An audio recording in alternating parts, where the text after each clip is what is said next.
brisé en quatre. Il a fallu qu'on vienne me sauver. C'est pas bien de rire du malheur des autres. Ça a été une expérience horrible pour moi.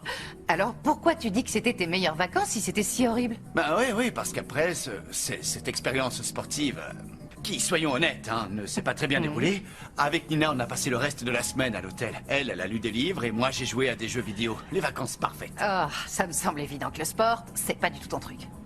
S'il n'y a pas un joystick, j'ai du mal. Je ne comprends pas pourquoi tu insistes autant avec le patin. Tu vois, en fait, je n'irai pas jusqu'à dire que j'insiste réellement avec le patin. Je crois que mes priorités en ce qui concerne la piste sont plutôt claires, non? J'ai eu un mal fou à te convaincre pour qu'on ait ce petit moment entre nous, hein. Ça a été incroyable. Maintenant, il ne te reste plus qu'à me dire que tu as un petit ami. Non, j'ai pas de petit ami. Tu n'en as Non, ça fait plusieurs années que je suis seule. En fait, j'en ai plus qu'assez de toujours me battre pour essayer de maintenir mon couple. Et tu as été en couple pendant longtemps? Avec mon dernier petit ami, un certain temps, oui.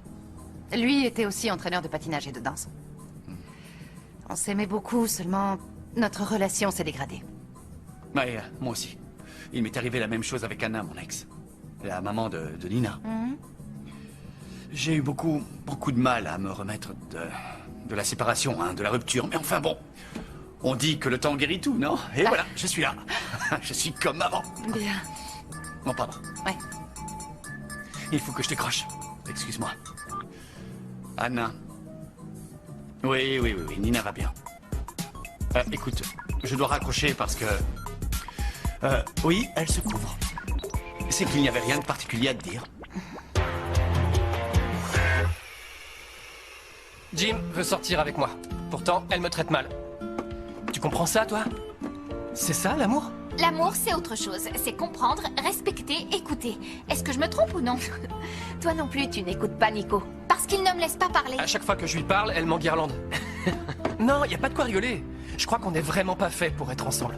Bon, écoute Jim, je crois que vous devriez essayer. Il est évident que Nico est amoureux de toi. C'est vrai, tu penses qu'il est amoureux de moi? Oui, bien évidemment, sinon il insisterait pas tant pour te parler. T'imagines pas comme j'insiste pour lui parler. Tu sais quoi? Ça suffit, j'en ai assez. Je renonce. Non, Nico, maintenant qu'elle a des sentiments pour toi, tu peux pas baisser les bras. Je sais pas, faut que tu trouves le moyen de lui parler tranquillement. Assez parlé. Vous avez suffisamment tourné en rond. Il est temps de passer à l'action. Commencer à passer à l'action. Qu'est-ce que tu veux dire? Si vous continuez comme ça, ce sera fini avant d'avoir commencé. Bien, c'est peut-être mieux comme ça, non? Écoute, j'ai plus envie de parler de Jim. Je sais pas, j'ai envie de sortir, de m'amuser. Qu'est-ce que tu fais ce soir? Bon, on peut peut-être arrêter de parler de Nico et pourquoi pas aller au ciné? Oh, quelle bonne idée. Il y a un film à l'affiche qui a l'air intéressant. On va le voir? Non, pas ce film, non. Mais pourquoi? Il a l'air très bien. Parce que l'héroïne me fait penser à Jim. Alors faisons autre chose. J'ai trouvé. Pas ce film. Le personnage principal me rappelle Nico. Bon, on laisse tomber le plan ciné. Miguel, nous devons faire plus attention quand nous parlons de certaines affaires délicates. Je pense que ça peut être un peu dangereux, tu ne crois pas? Qu'est-ce qu'il y a? Monica, écoute, à vrai dire, ça me paraît très bizarre que Madame Benson nous ait demandé si nous avions écouté une de ses conversations au sujet d'un certain Roberto. Elle a eu un employé qui s'appelait Roberto, il y a plusieurs années. Oui, mais pourquoi parler de lui précisément ces jours-ci? Je crois qu'en Argentine, il y a beaucoup de Roberto et qu'il s'agit d'une coïncidence. Je pense qu'elle parlait d'un autre Roberto, en fait. Ne va pas chercher midi à 14h. Ah, alors maintenant, celui qui va chercher midi à 14h, c'est moi? Oui, parce que ce qui importe, c'est de savoir si Roberto a quelque chose à voir avec notre fille Luna.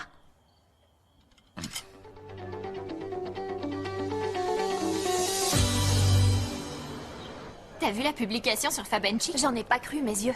Fabenchic est devenu un forum d'amateurs de jeux vidéo. C'est qui Arcade? Est-ce que tu le connais? Je vois pas. Ils ont peut-être